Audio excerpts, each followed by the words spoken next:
in this video, I'm going to start talking about some special type of materials called dielectric materials. Dielectric materials. So what is a dielectric material? Let me give you the definition. So a dielectric material, okay? A dielectric material is a material, okay? Material in which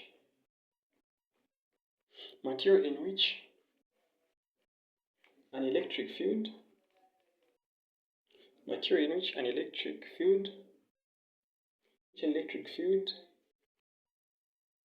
can be set up. Material in which an electric field can be set up without causing an appreciable flow, okay? An appreciable flow of current. So a material in which an electric field can be set up without causing an appreciable flow of current is called a dielectric material. An example of a dielectric material is glass. I think most ceramics are dielectric materials. You have mica, you have water, and you also have what? Silica. So these are only a few of the examples of a dielectric material.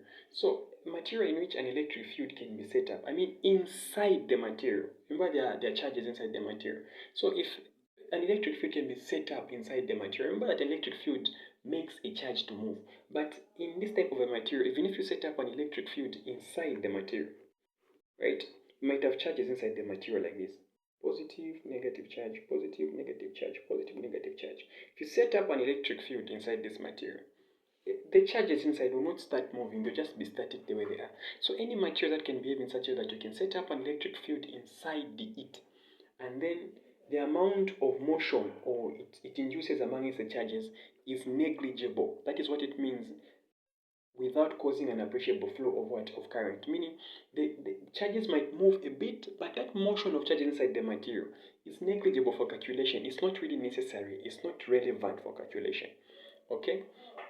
So dielectric materials have what we call a dielectric what? A dielectric constant. Okay? Materials have a dielectric what? Constant.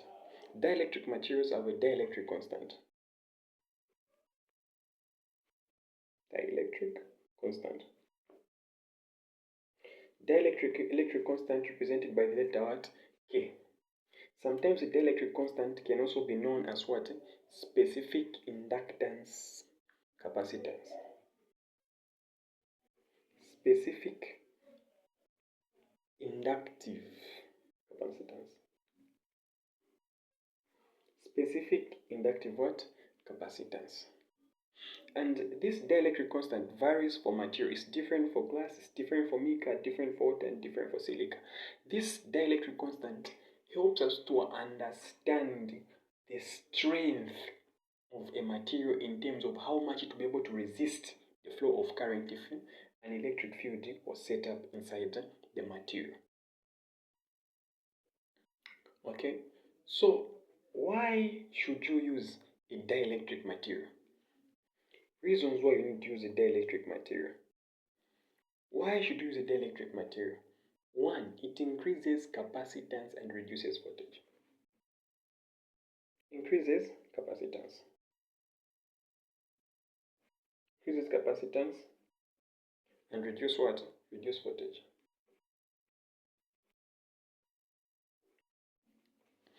It increases capacitance and reduces voltage. And remember, this is capacitance. We want to save or keep more charges. So we need to increase the capacitance. So a dielectric material in this case is what is necessary.